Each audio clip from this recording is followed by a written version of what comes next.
Aquarians, let's see कि 30 दिसंबर 2024 का divine message, God is guidance, universal message क्या है। आज यूनिवर्स आपसे क्या कहना चाहते हैं, आज के दिन आपको क्या जानने की ज़रूरत है, और अगर कोई सिचुएशन आज के दिन घटती है तो उसको कैसे आपको हैंडल करना है, कैसे डील करना है।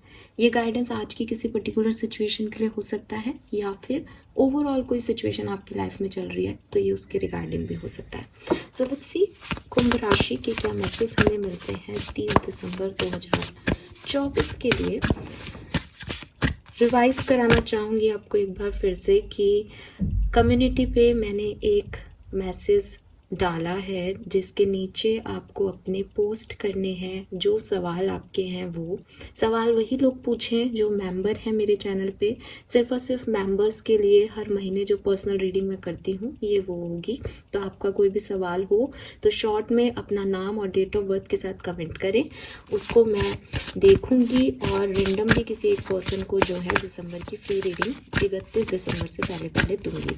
सो आज 30 दिसंबर है, 30 दिसंबर रात के 12 बजे तक आप उस पर कमेंट करिए, फिर हम 31 को उसमें से कोई भी एक पर्सन की रीडिंग जो है वो आपको प्रोवाइड कराएंगे। सो आज के गाइडेंस कार्ड क्या है। We have which number 27, we have thrown number 45, and then we have clover number 21. Bottom may have princess number 1. Okay.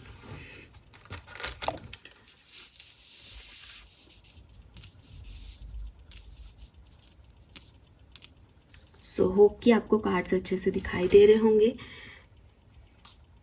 जहाँ से मैं देखती हूँ 30 दिसंबर के लिए जो नंबर मुझे दिखाई देते हैं वो है नंबर 4, नंबर 7 और नंबर 11, और 11 के साथ नंबर 2 भी आ जाता है। तो 2, 4, 7 और 11 ये नंबर मुझे दिखते हैं, और येलो कलर सिग्निफिकेंट हो सकता है आज के लिए आप लोगों के लिए। यहाँ पे जो नंबर्स हैं वो है नंबर 27 एज हो सकता है किसी का, या 9 नंबर सिग्निफिकेंट हो सकता है। 45 भी एज हो सकती है, अगेन 9 नंबर है तो 99 की ऊर्जा है। एंड 21 एज हो सकती है, या 3 नंबर सिग्निफिकेंट हो सकता है। सितंबर का महीना, मार्च का महीना बहुत ज़्यादा सिग्निफिकेंट हो, जनवरी का महीना भी, ये भी पॉसिबल है। मैसेजेस क्या है एक्वेरियस। सो सबसे पहला जो मैसेज मुझे आप लोगों के लिए मिलता है that is your potential is endless. तो कहीं ना कहीं ऐसा हो सकता है कि आप खुद पे डाउट कर रहे हो, या आप किसी सिचुएशन के होने पे डाउट कर रहे हो। आपको लग रहा है कि ये मेरे साथ नहीं होगा, ये मेरे लिए नहीं होगा, शायद मैं ये डिज़र्व नहीं करता या करती, या ये बहुत जो है बड़ी चीज़ है, मुझे कैसे मिल जाएगी, या ये मेरा बहुत बड़ा सपना है, ये ऐसे कैसे पूरा हो जाएगा। तो अगर आपके मन में ऐसी कोई बात चल रही है तो डेफिनेटली यूनिवर्स आपको गाइड कर रहे हैं कि शायद आप अपने आप को बहुत लो देख रहे हो, शायद आप अपनी टैलेंट्स पे, अपनी क्षमताओं पे, अपनी स्ट्रेंथ पे विश्वास नहीं कर रहे। बिकॉज चाहे आप किसी खराब सिचुएशन में हो, आपको लग रहा है मैं उससे नहीं निकल पाऊंगा बिकॉज मैं इतना स्ट्रांग नहीं हूँ, बट आप हो। शायद आपके अंदर बहुत टैलेंट्स हैं लेकिन आपको लगता है कि नहीं नहीं मेरे को तो कुछ आता ही नहीं है, मैं कैसे कर पाऊंगा ये, बट आप कर पा सकते हो। तो आपको बेसिकली अपने ऊपर एक ट्रस्ट की ज़रूरत है, अपनी वैल्यू समझने की ज़रूरत है, अपनी पावर्स को समझने की ज़रूरत है जो एक्चुअली में आपके अंदर हैं बट आप उनको देख नहीं रहे। तो यूनिवर्स आपको यही कह रहे हैं कि आपका जो पोटेंशियल है वो एंडलेस है। आपकी क्षमताएं ऐसी है कि जहाँ आपको ये लग रहा है कि बस मैं इतना ही कर सकता हूँ, अब अगर और प्रॉब्लम्स आई तो मैं हार जाऊँगा, या बस मैं इतना ही कर पाऊँगी, इससे ज़्यादा तो मुझसे नहीं हो पाएगा इस सिचुएशन में, आप उससे बहुत बेहतर कर पाओगे। और आपको अपने आपको ये कार्ड ये भी कह रहा है कि आपको अपने आप को एक कहना चाहिए ना, एक फ्रीडम भी देनी चाहिए, अलाउ करना चाहिए खुद को कि यार हाँ तू कर, मैं हूँ, तू कर सकता है या कर सकती है। तो वहाँ पे आप अपने आप को रेजिस्ट मत करो, वहाँ पे अपने आप को खुला छोड़ो कि यस ये तो मैं यूँ कर लूँगा या कर लूँगी, ठीक है। या फिर हो सकता है कि आपको नहीं समझ आ रहा तो कम से कम मौका तो दो, कि चाहे आपको लग रहा हो कि नहीं मैं यूँ तो नहीं कर सकती, इसमें तो बहुत मेरी बैंड बजने वाली है काम को करने में, लेकिन आप करो इसलिए बिकॉज आपके लिए जस्टिस है।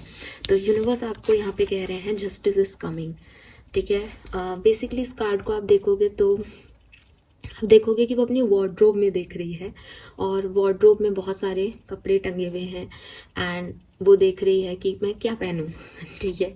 सो मुझे ऐसा लगता है जैसे हो सकता है कि आप में से काफ़ी लोग हैं जो प्रॉपरली खुद पे प्रॉपरली वर्क नहीं कर रहे इन दिनों, खुद पे खुद के ड्रेसिंग सेंस पे, खुद के ब्यूटी पे, खुद की पावर्स पे काम नहीं कर रहे। आप अपने आप को एकदम ग्रांटेड ले रहे हो कि ठीक है यार, अब कुछ भी पहन लो, क्या ही पता चल रहा है, कैसे ही दिख लो, कौन देख रहा है। बट यू नेवर नो कि कौन कब कैसे आपको देख रहा है, कब आपको पसंद करे, कब सामने वाला जो है वो आपके लिए एक्चुअली में क्या सोच रहा है, आपको नहीं पता है। तो आपको हमेशा टिप टॉप रहना चाहिए। काफ़ी लोग आपने अपनी लाइफ में देखे होंगे, मैंने देखे हैं, और ऐसे होते हैं लोग जो रात को बड़े तैयार व्यार होके सोते हैं, और उनका लॉजिक होता है उसके पीछे कि हमें सपनों में भी सुंदर दिखना है। तो कई बार हम हंस के निकल जाते हैं कि अरे यार, सपने में क्या अच्छा दिखना है, इसको कौन देखेगा रात को सपने में। लेकिन एक्चुअली में ये अच्छी चीज़ है। अगर आप देखोगे तो अच्छे से रहना, अच्छे से तैयार होना, हमेशा अपने आप को एक ऐसे स्तर पे रखना कि हाँ, लोग मुझे देख रहे हैं, मैं उस स्पॉटलाइट में हूँ। ठीक है। या मैं कभी भी आ सकता हूँ ना, तो मैं उसे मिस क्यों करूँ। कभी भी कोई भी अपॉर्चुनिटी मुझे मिल सकती है ना, तो उस पर्टिकुलर टाइम पे थोड़ी भागूंगा ड्रेस चेंज करने के लिए। तो मुझे अच्छा दिखना है। It's not only about dressing sense. ये कुछ भी हो सकता है कि मैं कोई चीज़ लेके नहीं चल रही हूँ अपने साथ, बट मुझे उसकी ज़रूरत पड़ सकती है, तो मैं उन चीज़ों को लेके चलूँ। एक कहानी इसके लिए है जो मैं आपको शायद अपनी बात को समझा पाऊँ कि प्रेयर कर रहे हैं, सब प्रेयर कर रहे हैं कि सब बारिश हो, गांव में बारिश हो, बारिश हो। अगले दिन सब घूम रहे हैं, बारिश नहीं हुई, हमने तो हवन किया था रात को। एक बच्ची जो है वो अपनी छाता लेकर के घूम रही है मार्केट में कि भाई कल इतना बड़ा हवन हुआ है, कभी भी बारिश आ सकती है ना। तो यूनिवर्स आपको यही कह रहे हैं कि तुम प्रेयर कर रहे हो ना कि तुमको कोई पार्टनर मिले, तो तुम्हें पार्टनर कहीं भी मिल सकता है ना। तो रेडी तो रहो उस पार्टनर के लिए। उसके सामने ऐसे आ जाओगे क्या? तो ट्रस्ट आना चाहिए अंदर से कि हाँ हाँ, ये काम तो होगा, मैं मेहनत कर रहा हूँ तो मुझे मिलेगा ना। जस्टिस इज माई, बेसिकली मुझे जस्टिस मिलने वाला है। या फिर कोई काम आप कर रहे हो, हार्डवर्क कर रहे हो, हार्डवर्क कर रहे हो, तो उसके बाद जो भी आउटकम्स आने वाले हैं उसके लिए भी तो रेडी रहो। चीज़ें भी तो अपने साथ रखो, रिसोर्सेज भी तो साथ रखो कि भाई ये अपॉर्चुनिटी मुझे मिलेगी, उसके बाद मुझे इस जॉब को ज्वाइन करना है, और जॉब को ज्वाइन करने पे भाई मुझे तो इधर दूसरी जगह रहना है, तो दूसरी जगह रहना है, दूसरी सिटी में रहना है, तो उसके रिसोर्सेज मेरे पास होने चाहिए।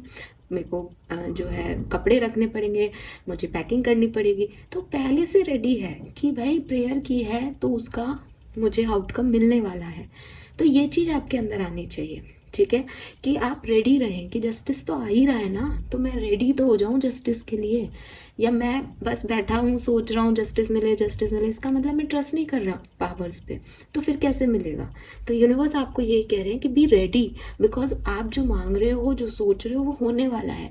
और जो होने वाला है उसमें अपनी पावर्स को, अपने आप को ग्रांटेड मत लो कि पता नहीं क्या ही होगा।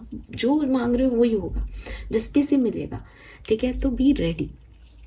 एंड मुझे ये भी लगता है कि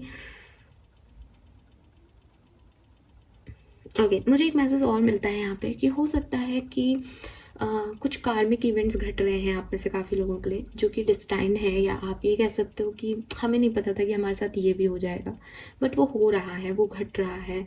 तो यूनिवर्स आपको यही कह रहे हैं कि उनको रेस्ट्रिक्ट मत करो, उनको रेजिस्ट मत करो, बिकॉज वो कार्मिक इवेंट जब हो जाएंगे ना, तो आपका कर्मा क्लिंस हो जाएगा, आपकी एनर्जी क्लिंस हो जाएगी, आप क्लियर हो जाओगे उन नेगेटिव अप्रोच से। फिर आप नई शुरुआत कर पाओगे। तो अगर आपकी एनर्जी ऐसी है कि नहीं ये मत करो मेरे साथ प्लीज़, ये मेरा दिल दुखा रहा है, ये मुझे अच्छा नहीं लग रहा, ये नहीं होना चाहिए, तो उन चीज़ों को जियो। बिकॉज ये मान के जियो कि कभी कर्म है, कभी अपन ने भी शायद किसी का दिल दुखा दिया होगा, तो ये अपन को भी मिल रहा है। तो इनको जीते जाओ, इन इवेंट्स को भुगतते जाओ, क्योंकि जब आप इस इवेंट्स को जी लोगे ना, तो ये बेसिकली आपकी कार्मिक क्लिनजिंग हो जाएगी। जो भी कर्मा पुराने बाकी रह गए गलती से आपके, वो खत्म हो जाएंगे, तो आप फ्री हो जाओगे।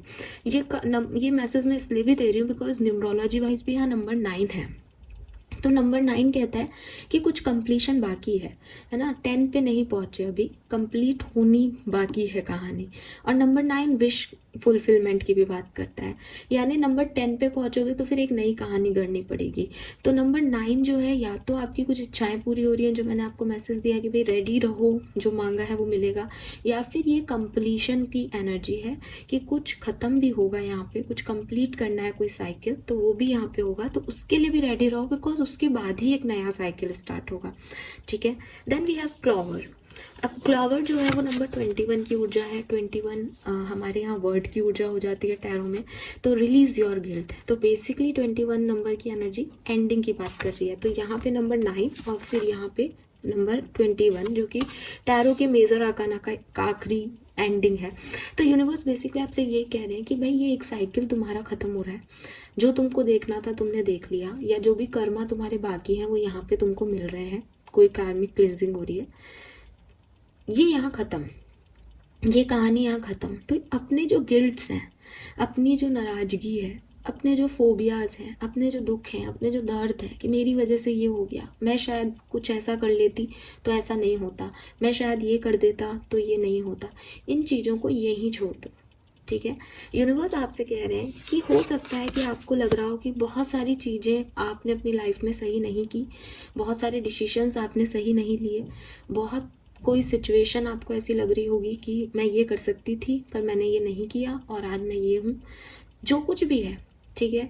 यहाँ पे हो सकता है कि आप सच में भी गलत हो, बिकॉज जस्टिस का कार्ड है, तो हो सकता है कि सच में आप बहुत कुछ कर सकते थे लेकिन आपने नहीं किया। ठीक है। लेकिन आज की तारीख में उस चीज़ को लेके बैठे रहने का कोई सेंस नहीं है। अगर एक छोटे से एग्जाम्पल से दूं तो हो सकता है आप लोगों में से किसी ने कोई एग्ज़ाम दिया हो, एग्ज़ाम दिया, पेपर बिगड़ गया आपका, अब आपको लग रहा है यार मैं कल और पढ़ लेता या पढ़ लेती तो एग्ज़ाम बढ़िया हो जाता आज। नॉर्मल है, आप में से काफ़ी लोगों ने पेपर दिए होंगे कभी, जब आपको ऐसा फील आया होगा। लेकिन प्रॉब्लम ये नहीं है कि ये फील क्यों आ रहा है, ये फीलिंग तो नॉर्मल है।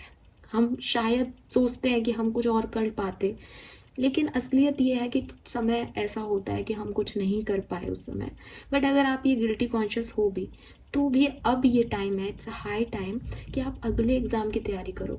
क्यों? क्योंकि अगर आप पहले कुछ बिगाड़ चुके हो और उसी एनर्जी में रह जाओगे तो आने वाली हर सिचुएशन बिगड़ जाएगी, क्योंकि आप तो नेक्स्ट के लिए प्रिपरेशन कर ही नहीं रहे हो, आप तो पास्ट का ही गिल्ट लेके बैठे हो। तो जो जल गया है, जो ख़त्म हो गया है, जो गलतियां हो गई हैं वो हो चुकी हैं। अब अगर आप कोशिश भी करोगे कि यार ये तो सब जल रहा है, मुझे तो इसको बचाना है, मुझे तो बुझाना है इस आग को, तो आप ही के हाथ जल जाएंगे। राइट। तो अभी समझदारी किसमें है कि यहाँ पे एक बाउंड्री लाइन बनाई जाए कि ये आगे आपको डिस्टर्ब नहीं करे, नई चीज की शुरुआत की जाए, गिल्ट्स को यहीं पे छोड़ दिया जाए। इस आग में जो नुकसान हुआ वो तो हुआ, अपना गिल्ट भी इसमें जला दो।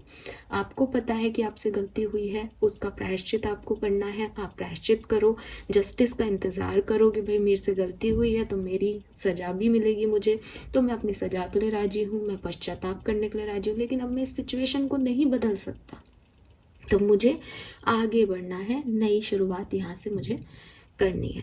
सो ये मैसेज जो है वो आपके लिए मुझे यहाँ पे मिलते हैं।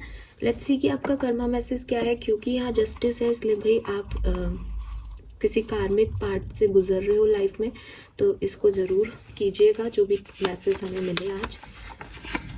Okay, time for move on, sing a song. तो देखो एंडिंग का टाइम होता है, तो यहाँ पे आपके लिए कुछ बहुत ऐसा करने को आया भी नहीं है। यूनिवर्स कह रहे हैं कि रिलैक्स हो जाओ। ठीक है।